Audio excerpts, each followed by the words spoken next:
I remember graduating from the University of Arizona, and I wanted to go to law school, but I just didn't think I just didn't think I had the grades. I wasn't smart enough to go to law school, although I really wanted to go. So you know what I did? I listened to what some of my friends said. Blow off law school, go get a job, and I went and worked in the hotel industry for a couple of years. I went up to Lake Tahoe, which was great. Helped open up Caesar's Tahoe, and realized after a year and a half, 2 years, although I loved Tahoe, I loved skiing, loved sailboarding in the summer and getting in 50-day ski seasons in the winter, I realized I didn't want to do that for the rest of my life. But I had listened to what my friends told me I should do based upon my grades, based upon who they thought I was, and went down the wrong path.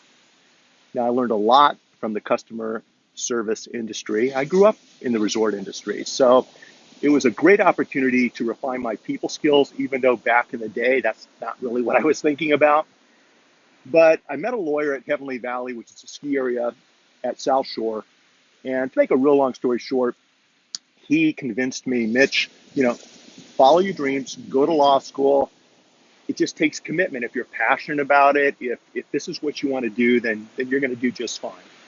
And I remember taking his advice and making that commitment and following my passion, following my dreams, even though I didn't really think I was equipped to get into law school. But I found a couple of law schools that were interested in having me join them for whatever reason. And I actually loved every minute of it. I didn't like all the hard work. I didn't like the paperwork, but there was something about it that just clicked with me.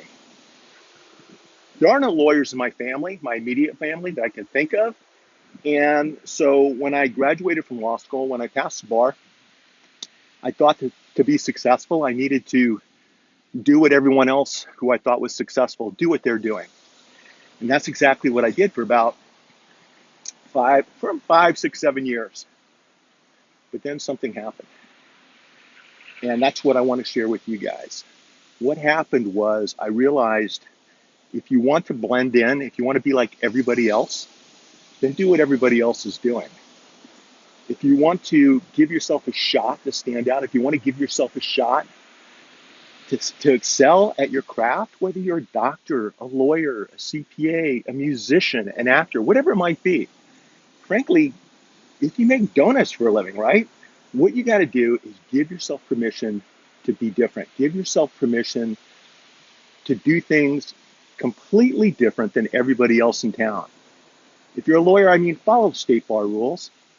Put your client's best interest before your own. Make sure you're following all the ethics rules, both state and under the ABA. But you know what? Do things different. Switch things up. If you find you're creating content on social media like all the other lawyers, create a different kind of content. Be different. Be unique. Blend your why, your hobbies, your interests into what you're doing. Don't let anybody tell you, convince you, persuade you to be like Johnny down the street or Betty, the senior partner over at the law firm on the other side of town, because they're successful. And if you want to get successful, you want to be successful, you got to be like them. It's a bunch of bullshit. That's not the way it works. You guys, give yourself permission to absolutely be yourself and do things different. Check yourself every day. Am I doing what every other lawyer is doing in town to build his or her brand, to market his or her practice, to connect with clients? Just because every other lawyer is using a certain software package, I should be using it too. Catch yourself and then change things up. Change things up and start being different. Do things your own way. I promise you, if you embrace this mentality, if you embrace this mindset, good things are going to come your way. If you don't, then you're positioning yourself for being average in your industry for the rest of your career. And I don't want to see that happen. So step up, step out, be different, be unique, believe in who you are, and do things your own way, unlike everyone else in town.